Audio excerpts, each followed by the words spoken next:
ABC's answered at the press conference that should be had momentarily. I just want to recap what you know so far. We know there are 9 persons are dead, 27 injured. In the last update we received, 15 of those 27 people were discharged from the hospital. One of those injured remains in critical condition, and several others were scheduled for surgery at Suffolk University. They range in age. The victims who died range in age from 22 to 57 years old. We have 4 women and 5 men. Those who have been in their 20s and 30s at the North District last night. The shooter, as you said, corner deaths, 24 years old in Belleville, Ohio. Among the dead, his sister Megan. I'll say they fired within 60 seconds. It really stopped the threat, and the lawmakers were up here and there. She was up here earlier, just really thankful for these things. Had these numbers in our area, so dozens more children sort of lost their lives last night. We know the shooter, the police, was wearing body armor. He was using an 18-style handgun and high-capacity magazines. We heard from the last hour from Dayton and Mike Turner who talked about how his father was at the news conference was Big guy? God. In that gray suit. Yeah. Yeah, he's over top the homicide detectives now. But see the hill? Okay. A lot of times when he does, it's just by himself. He has someone, controlling all of his stuff. It's powerful.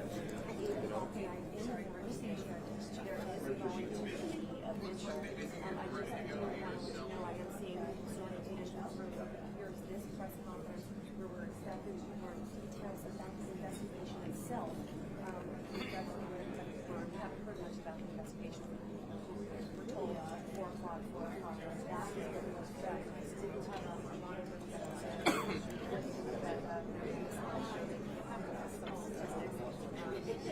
One call, dispatch,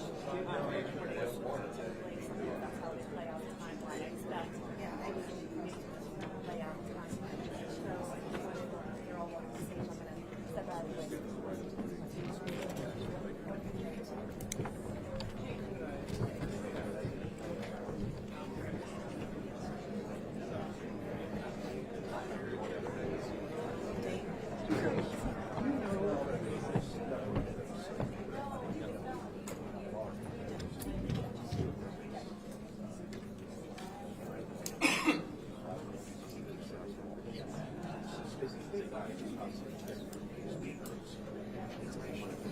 Okay, so the metropolitan here.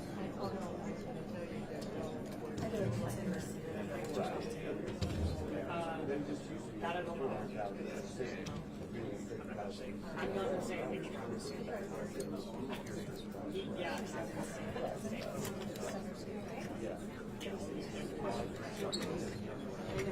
Do you want me up here?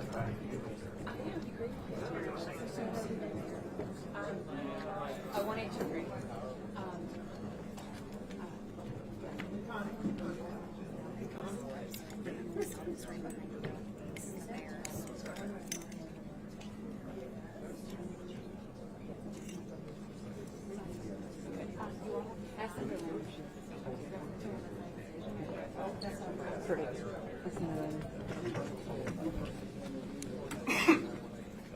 Oh, here, come stand over on the side.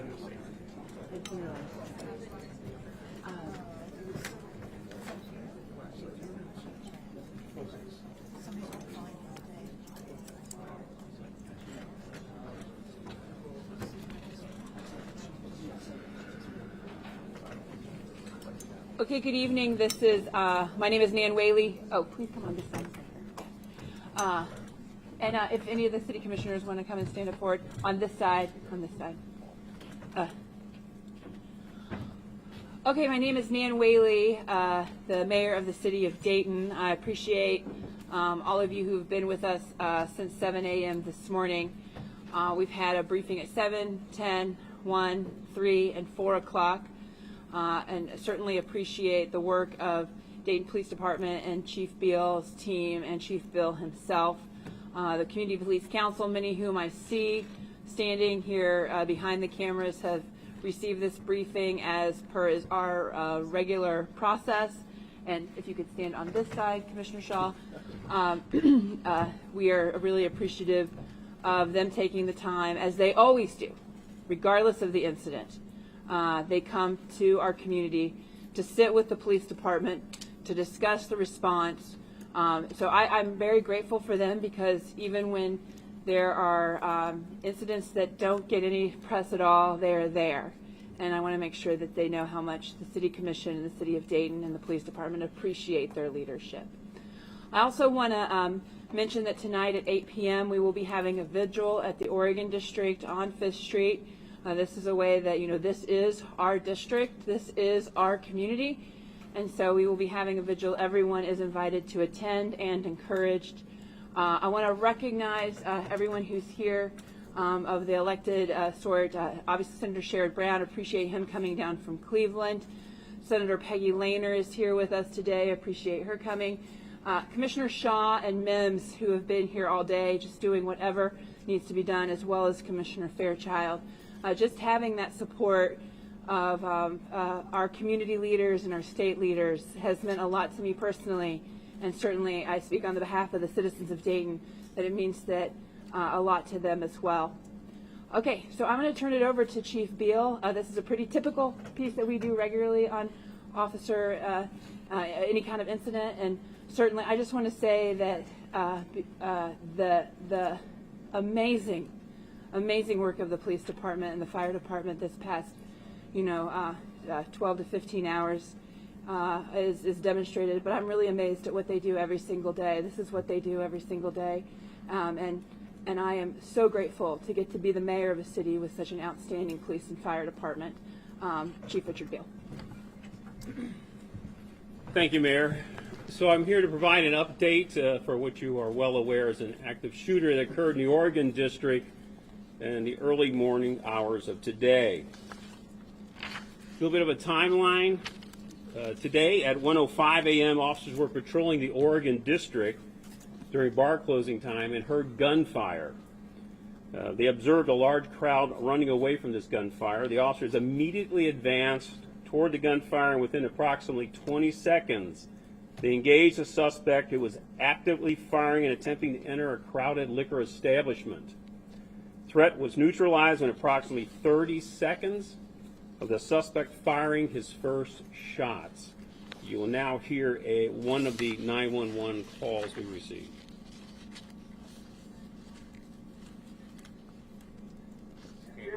Shooter on 5th Street.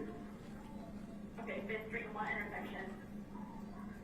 I don't fucking know. It's right outside, over the wall. Okay, right outside the Long gun, wall. one man, had a bat, multiple shots. Right outside Newcomb. Get outside Newcomb. Someone got shot there? I don't know if there was shot. He was shooting in the air. People were running and screaming. Active shooter outside Newcomb. Get him out. Take the gun. Adult male. Yes. Outside. Shoot us outside. Get inside. Get locked down Get right the now. fuck inside. Is Say it what? locked down right now?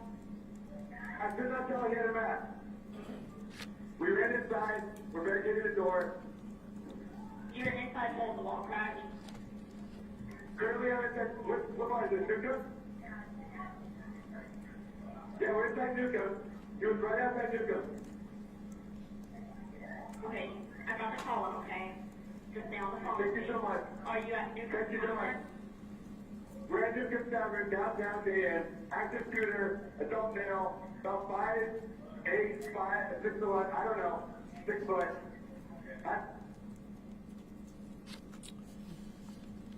Now you will see a video that was taken inside of one of the shops on 5th Street in the Oregon District.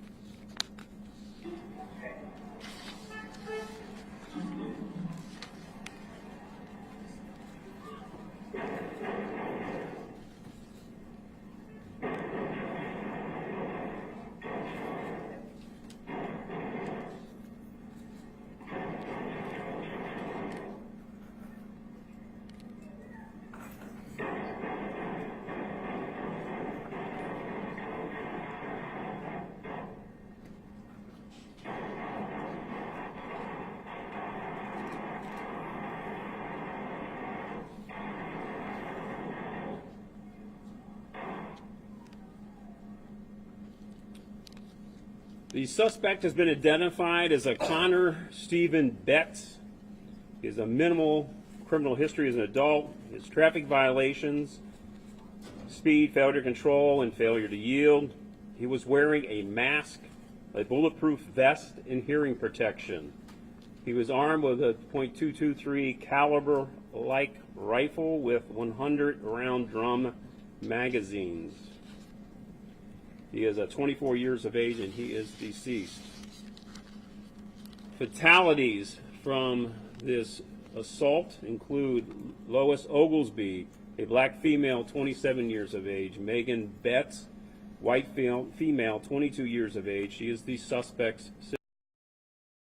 Saeed Salah, who is a black male, 38 years of age; Derek Fudge, black male, 57 years of age; Logan Turner, white male, 30 years of age; Nicholas Coomer, white male, 27 years of age; Thomas McNichols, black male, 25 years of age; Beatrice Curtis, black female, 36 years of age; Monica Brickhouse, black female, 39 years of age.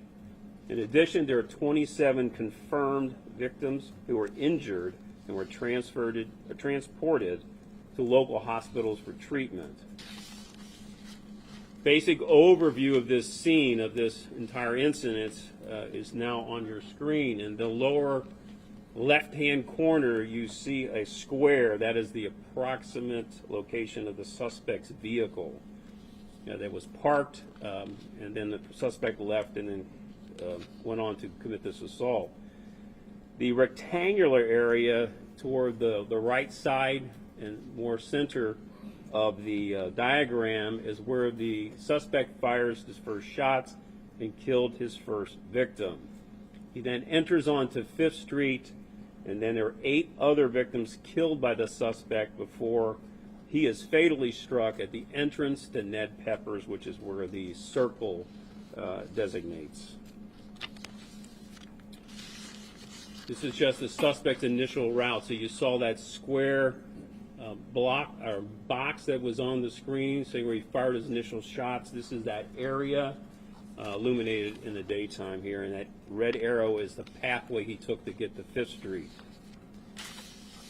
We're now going to show a couple of videos of this event that will show graphic content. They will show police officers engage this individual. They will show multiple shots being fired. We have done try to eliminate any video at this time that shows any victims who were shot. So we'll start with the first video. These are outside of Ned Pepper's.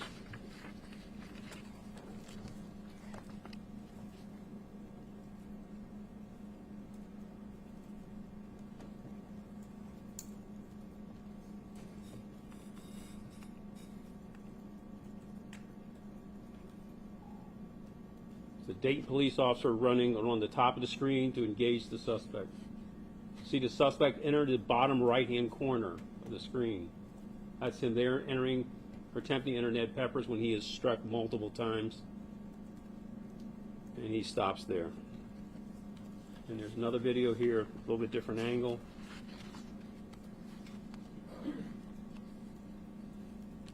You see a lot of officers who are entering in from the upper left-hand corner of this screen and begin heading down the roadway there to engage the suspect.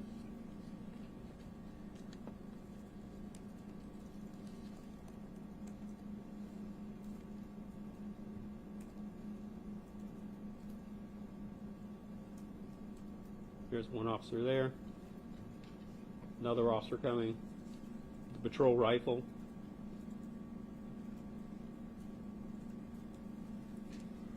Additional officers responding.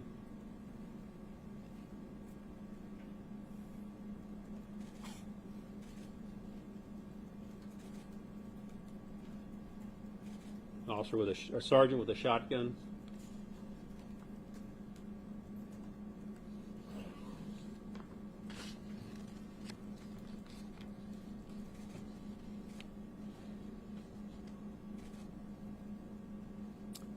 Next is a photographs of the suspect's vehicle, which is a 2007 gray Toyota Corolla.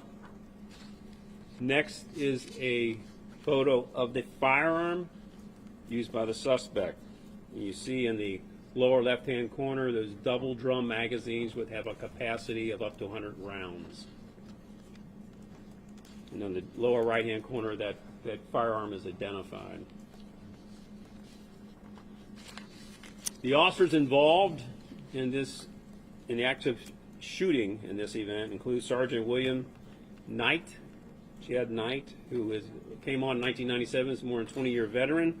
The remaining officers have been on it roughly about 3 years. They include Officer Brian Rolfus, Officer Jeremy Campbell, Officer Vincent Carter, Officer Ryan Nabel, and Officer David Denlinger. We've had extraordinary assistance from many, many different agencies: the Montgomery County Sheriff's Office, the Ohio State Patrol, the Federal Bureau of Investigation, represented with us here on stage, Alcohol, Tobacco, and Firearm, also one of our federal partners joining us here on stage, Sinclair Police Department, University of Dayton Police Department, Five Rivers Metro Parks, Kettering Police Department, Riverside Police Department, Montgomery County's Coroner's Office, Huber Heights Police Department, Montgomery County Prosecutor's Office, Box 21, Red Cross, Bellbrook Police Department, and also the U.S. Attorney of Southwest Ohio has joined us on stage, who have been very supportive and helpful in this investigation, which is ongoing. I'm just going to remind you that we're a little bit more than 12 plus hours into this event, so much is unknown. The Dayton Police Department Homicide Unit will be handling the criminal investigation. Administrative investigation will be conducted by Professional Standards Bureau, and that occurs anytime an officer discharges a firearm. Per police department policy, for the 5 officers and 1 sergeant, we're going to be placed on administrative leave. That is per protocol. We are still asking for assistance in this investigation, notwithstanding the substantial local and federal and even state resources dedicated to this investigation. If there's any information regarding this incident, we request it to be relayed to Dayton Police Department by calling the tip line at 937-225-6217. There's a Family Assistance Center has been established at the Dayton Convention Center where you are at, and can be contacted directly at 937-333-8430. And for additional information, please follow our Twitter page at Dayton Police. That is the entirety of the presentation. At this time, the status of this investigation. Once again, I reiterate, we are very, very early into this investigation. Any suggestion at this time of motive would be irresponsible. We do not have sufficient information to answer the question that everyone wants to know: why? We do not have that answer at this time. We will clearly pursue this investigation to try to understand motivation in this crime, assuming that there is a motivation that's understandable. So that's still before us. We have a lot of evidence to process through, from digital evidence to physical evidence to phone evidence. So much investigation is before us. So we're very early on. This is very basic preliminary information I'll be able to provide at this time. With that, I will open up to any questions you may have. I'm sorry to interrupt you. You may have mentioned this earlier today, but there was a report that while the shooter had his rifle out, someone grabbed the end of the rifle, and so he dropped it and grabbed a handgun and started shooting, continued shooting. Is that true? We have no information to substantiate that at all. So as far as you know, it was just the rifle and no other gun? There was a security officer after the suspect was down who removed the rifle from underneath him, or the weapon from underneath him. That happened, but I have no information to corroborate what you just mentioned at all. Chief, I believe you're the guy who killed his sister. We're going to have to do this in orderly fashion. Was his sister the first victim, Chief? No, she was not the first victim, but she was one of the initial victims. Right as he came out of the alleyway, she and another male who was a companion of the suspect was shot and wounded. So they were victims initially after the first person was shot. So very close proximity. And then your department this afternoon, I believe, with other agencies, served the search warrant out at home out in Bellbrook. Can you tell us, did you find more weapons and other evidence there, and what type of evidence you may have found that could be I can't speak to the evidence that's recovered. We clearly did recover evidence. Much of this we're going to have to examine, so I can't really comment further on that at this time. Okay? Can you tell us about the gun and where he got it? Well, there's more than one gun, but I can tell you that particular weapon that you saw was ordered online from Texas, but transferred to the suspect at a local firearms dealer here in this area. There's also a shotgun that was acquired from a local firearms dealer here, two different dealers. But that weapon originated in Texas. Can you speak to the legality of those weapons or the magazines involved? What the Um, process? Let me say there's nothing in this individual's history or record that would have precluded him from purchasing that firearm. Is that magazine illegal? Got a 100-round magazine? There is no indication that that is illegal at this time. Is there anything significant to mentioning the shooter's race? To mention it, Yeah. Is there any significance to that? Is there a possibility this could be investigated as a hate crime? I don't think I understand your question. He's a white male. Yeah, right. Is there any significance to mentioning that? Like a hate crime? We have no evidence to suggest that there's a bias motive in this crime at this time. Do you know how many shots were fired? How many shots were left in the magazine? It is certainly dozens were fired. I don't think we have an absolute count at this point, so I don't want to put a number out there and have it not be accurate, but dozens of rounds were fired. Chief, Where you did look it at the from fact sister that the officers before? and how they responded, just in terms of the firepower they're up against. Can you describe, just by watching what you were able to see there, describe how you feel watching your officers and how they responded? Well, I would tell you that what was crucial in their response was the availability of both shotgun and patrol rifle. That was crucial. That was a commitment we made really well over a decade ago, and even added to that inventory since my tenure as chief. I'm in my 12th year now. So recognizing the potential threats that we could face, particularly people wearing ballistic armor, we know we have to have the kind of equipment and weaponry to be able to thwart that. That was pretty crucial in this case, and I'm sorry, I think you had a question. Was the shooter with his sister prior to the shooting? Yes. The information we have is they all came in the same vehicle, but they separated at some point. Was there an altercation in the vehicle before? No information in that regard. Yes. How is the family doing? They've lost both their children today. Well, I think you can imagine this is a nightmare for them, and I think they are struggling, as you can understand. Have they spoken at all? Have they said it? We've had a chance to have contact with them, yes, we've had. Have you had a chance to talk to the voice by El Paso, the incident out there? Pardon? Any indication that he was influenced by the incident in El Paso? We have no information to suggest that. None at this time. Have you had a chance to talk to her boyfriend? If he came in the car with them, he knew that this gun and the ballistic vest and all this stuff was in the car? We had an opportunity to talk to the individual who rode in a vehicle with him. So that is part of our investigation. That's ongoing. Any information on when the vest was purchased or where that came from? Yes, we do have that information, but we're not going to release it at this time. Chief, we're hearing from classmates of his from Bellbrook saying when he was in school there, he was suspended for a year because he had a hit list.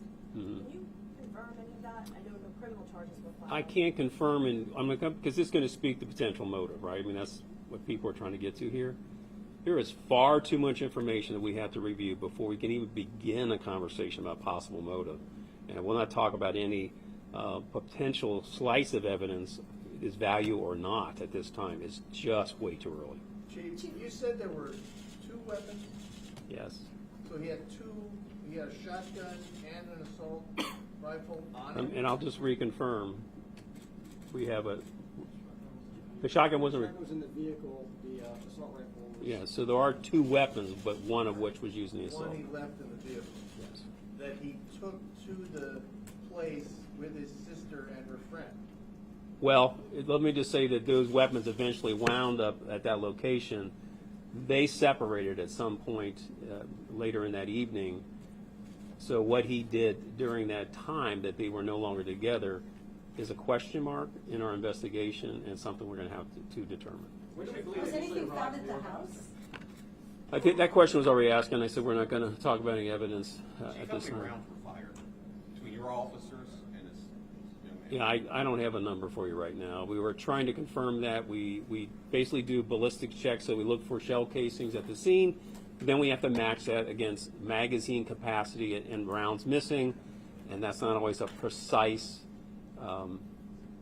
comparison. So I don't have a precise number for you at this And time. all the deceased victims were killed by him and not by any other? We don't have any reason to believe that any of the persons deceased were shot by other than the assailant at this time. Any Was the time sister when they and may have his split companion- up from that car? Hang on, what's that? Any time when they may have split up? You said that the suspect and the They sister- did at some point in time. I don't think we have a precise time for that, but clearly it was some point in the evening that they did part ways. Do you know what time they all arrived together? I don't have that available to me right now. I mean, I don't have that specific information, so. Did he shoot at your officers? Hang on. Did he shoot at your officers, or was he, killed before? I don't think we have that known with absolute certainty. There was a vehicle shot early on in that exchange, right as our officers were either engaging or about to engage. So I can't really speak to that precisely. Can you speak Was on the the bar? sister and the companion targeted by the shooter, or were they part of just an indiscriminate shooting? That's really something we can't tell at this point. It's a question, it's a nagging question, and I just don't have the answer. We're trying to sort through that ourselves. Did any of the other victims, did any other victims know the shooter? Did any other victims know the shooter? Not that I'm aware of. Can you speak on the significance of that bar? Was there a reason why he wanted to go in there? Not that we're aware of, so we really don't know if that was somehow of importance. Does any of the 27 other victims, are they in critical condition? How are they doing? Are any of them? We don't have, I think, anything precise on the other 27, do we? One critical, one's critical. Chief, how will this incident change how your department polices that area? Will it? Well, it's interesting because we already have a concentration present there just because it's an entertainment venue. We realize a lot of people come to Oregon District. I've been there very recently. So certainly we know a lot of folks will be there, and we have police officers present because of that reason. So will this cause us to evaluate? We will evaluate everything that touches on this incident just to determine whether or not we need to do anything differently. But there were certainly plenty of officers present that acted virtually instantaneously and effectively ended this in 30 seconds. Chief, can you talk about your officers? You went through the guns that they used, but just the fact that they were able to be there and respond in seconds. It was crucial. Had this individual made it through the doorway of Ned Pepper's with that level of weaponry, there would have been a catastrophic injury and loss of life. So stopping him before he could get inside there, where you saw all the people they were running in there for protection, was essential in minimizing to the degree we could casualties and deaths from this incident. Did the shooter have a chance to reload? I'm not aware of that being the case. Do you have any information about, They were obtained legally, yes. Chief, do you have any information that the shooter, the suspect, talked with anyone, spoke to anyone as this was going on? None, Mike, none. No. Now, Megan Betts, she was there with his friend, right? And when Right. she was fatally shot, he wasn't hit at all? No, he's one of the ones that was injured, transported to the hospital. One of the 27 injured. That is correct. Okay. What was the suspect wearing? There's reports of a mask, and then there's, when we say body armor, we mean like a bulletproof vest, or was there one? Yeah, ballistic vest. And a mask or some sort? Some sort of a mask, correct. What kind of a mask? I don't have that information available. So just to clarify, the companion, that was the shooter's companion or the sister's companion? Well, let's say it was one and the same. They all came together. I do want to pause for a minute because I want, like, the FBI has a site that we want to get out publicly. Todd, if you can come join us and introduce yourself. Yeah, I'm Todd Wickerham. I'm the FBI special agent in charge for this part of the state. And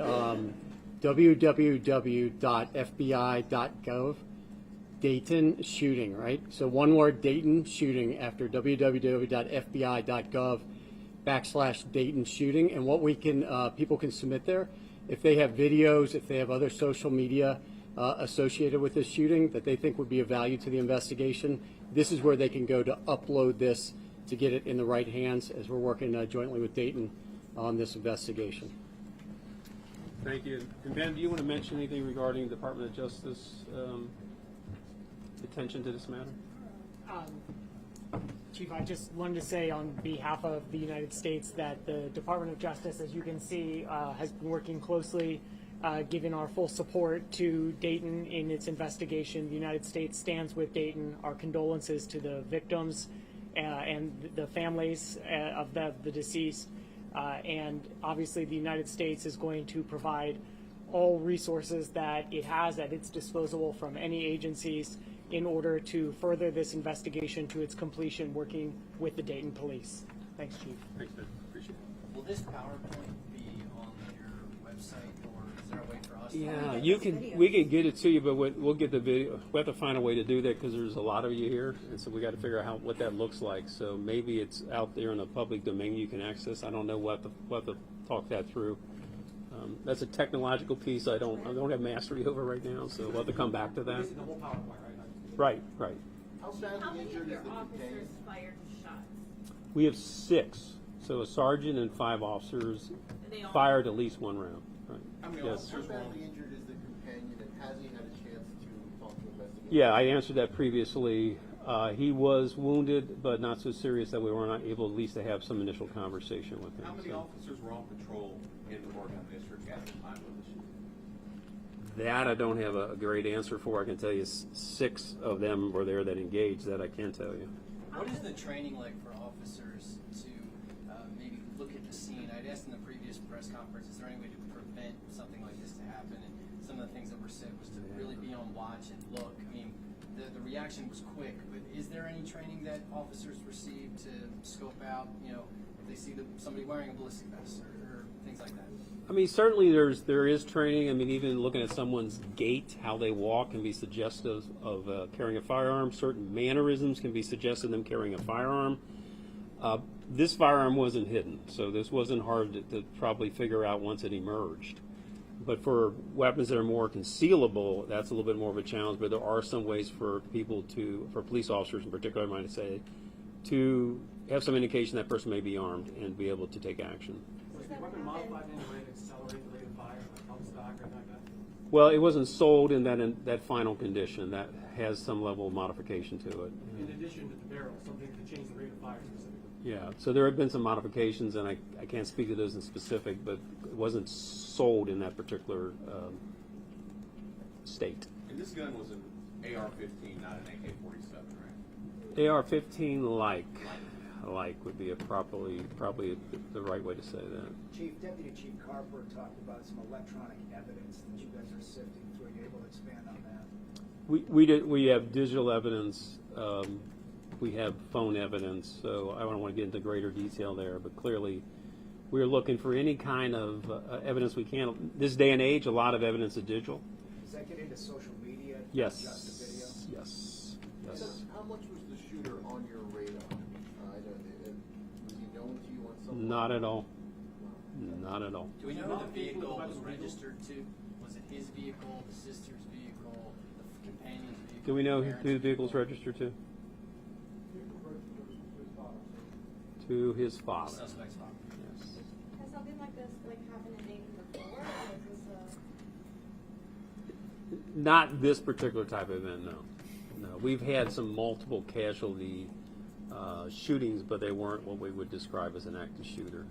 so would this be considered the largest fatality that you've dealt with? Certainly my tenure. Is it clear if all of the weapons were in the vehicle at some point, or if maybe when they split up, if the suspect obtained the other vehicle? Is that clear? That's what's not known. It's just not known. So we can't say that with precision, whether the weapons were there all the time or after they separated, that's when the person went and got equipment and geared up. We just don't know at this time. We're hoping to determine that. Those drum magazines carry 100 rounds apiece? Collectively. Collectively are 100 Collectively. rounds in the 2 drums? Correct. And to your knowledge, under no federal or state statute? Not that I'm aware of. do your officers carry any magnitude of bullets like that, 50 or 100 at a time? No, no. Would there be any use to your officers carrying that many rounds at a time? I don't even know if it's a question. I'm going to kind of speculate here. We carry sufficient, I mean, we do have the availability of additional rounds should we need them, and we deploy those in a way that we think makes sense. I'm not going to say what that is.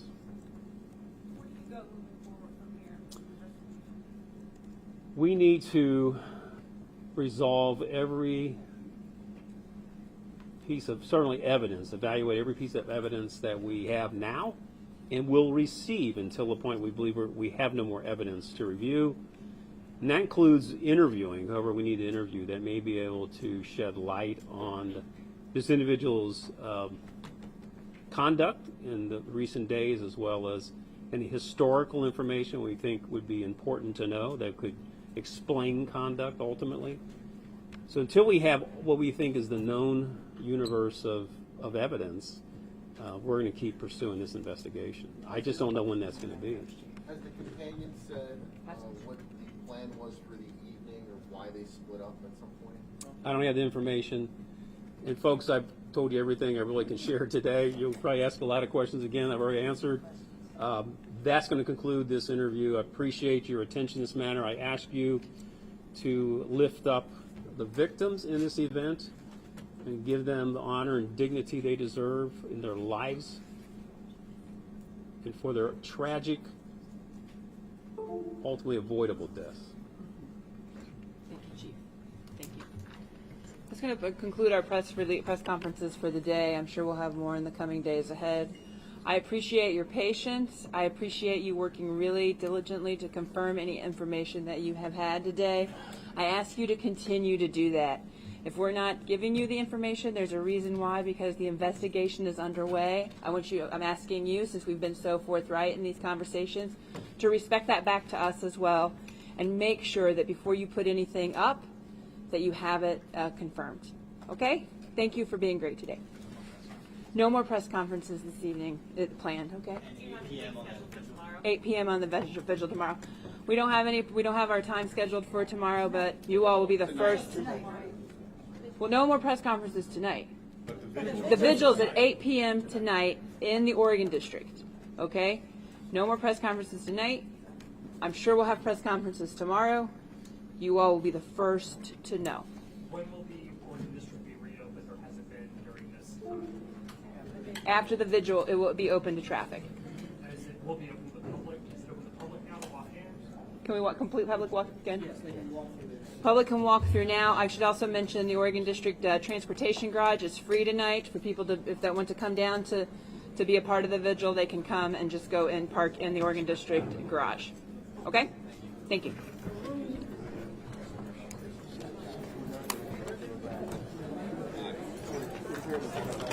Where's